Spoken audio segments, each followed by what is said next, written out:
tatandaan nating lahat na ilang barko lang naman yung mga Espanyol nung pumunta dito sa Pilipinas, 'di ba, no?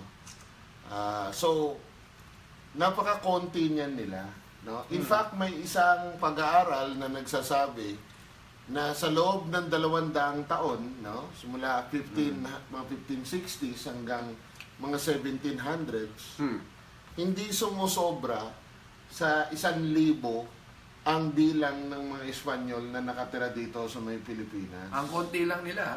Sobrang konti sila, no? Sobrang konti sila. So, kinaklaro nga natin 'yan, lalo na sa ating mga estudyante, no? Lalo na pag pupunta tayo pag nag-field trip tayo dito sa may Intramuros tsaka sa Luneta, 'di ba, no? Kinaklaro nga natin 'yan na hindi kayang panindigan yung paniniwala na dahas ang naging pangunahing kasangkapan ng mga Kastila sa pananakop. ng mga Kastila sa pananakop ng Pilipinas, kasi hindi kayang hindi siya kayang tindigan ng ng historical data. Si number one, napaka-konti nga talaga nila, di ba, no? Okay. So, paano sila ngayon? Paano ngayon nila nasakop yung Pilipinas? Paano? So, ang unang-una natin dyan na makikita is, kaklarify nga natin, is that ang unang masasakop ng mga Espanyol, karamihan ng masasakop talaga ng mga Espanyol, ay yung mga coastal communities, di ba? No? Mas marami yan. Mauuna yun. Mauna talaga yung mga coastal communities kaysa doon sa mga looban, kasi nga, medyo mas mahirap pasukin yung mga looban kaysa yung mga coastal communities. Makikita nyo, Maynila, Cebu, Iloilo, di ba, no? Kahit yung sa Ilocos, mga coastal communities din yan, eh. So, yan ang uunahin nila, no? At makikita mo nga, magiging instrumental dyan, yung magkapatid na Salcedo, yung apo ni Apo ni Legazpi. Apo ni Legazpi. Si Juan de Salcedo. At sino yung isa? Nalimutan ko na eh. Hindi, teka. Basta magkapatid, basta magkapatid Salcedo na Salcedo brothers, dalawa yon eh. So, at yun nga, karamihan nga ng masasakop nila Salcedo, ito, mga unang taon ito ng ng Spanish rule dito sa Pilipinas. Sinasabi nga ng mga mas matatandang historiador sa atin, no, na yung na discover na napuntahan nila Salcedo, yung dalawang Salcedo, yan na pretty much 80 to 90% ng Spanish occupied areas dito sa Pilipinas. So, kumbaga, hindi na nila nadagdagan. In short, hindi sila nakapunta sa Cordillera. Hindi nila napunta yan. Hindi na nila nadagdagan. So, kung ano lang yung mga narating ni Salcedo brothers, yun na pretty much yung naging coverage ng Spanish rule. At mostly, yun nga sa mga coastal areas. Yan, halimbawa, si Juan de Salcedo, nakaabot ng bigan yan eh. And in fact, doon na siya nategi. Kasi kinayaw siya ng mga itnig doon eh. Kaya yung ulo niya dinala sa Maynila eh. Yan. Okay. Sige. So, at ang paraan nga nila... Tol. Juan de Salcedo daw at si Sal Salcedo. Walang yung buhay.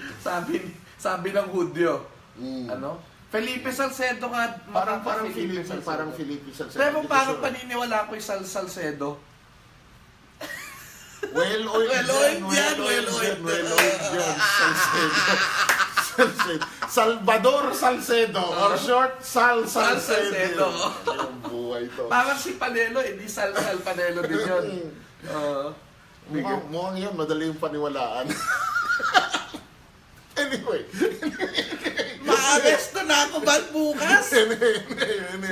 Anyways, so yun, ang paraan ng mananakop nila, actually combination eh. Pag binasa mo yung libro ni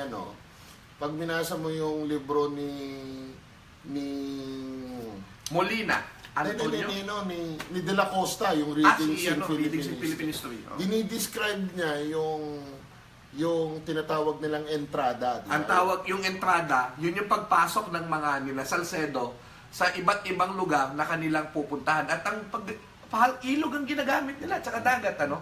Sa paggalugad, ginagalugan from Manila, yung mga lugar. No? Pero nagkakaroon ng problema sa generalizations. Bakit? Kasi yung entrada ay violente yon. Gumagamit ng dahas yung entrada eh. Pero ang tanong dito, kung gaano kalaking porsyento ba nung what would eventually become a part of yung Spanish colonial territory ay ginamitan ng entrada.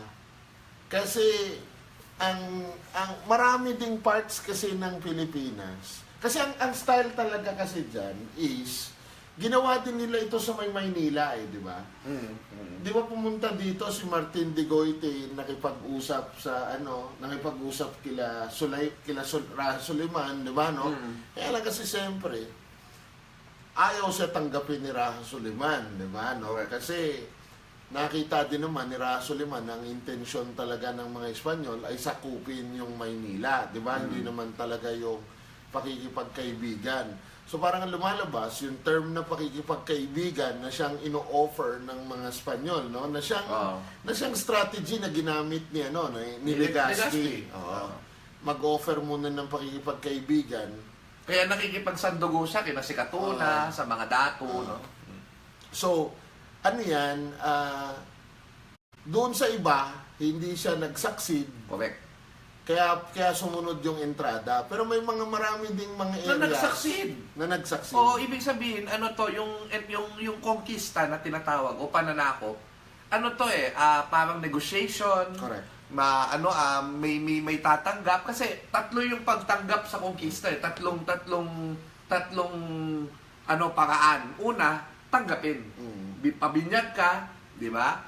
Maging katoliko ka at sumama ka sa pueblo doon sa tinatayo nilang kaayusan. Either yung yung pueblo tsaka yung encomienda na tinatawag. Yung pangalawa diyan ay yung paglayo.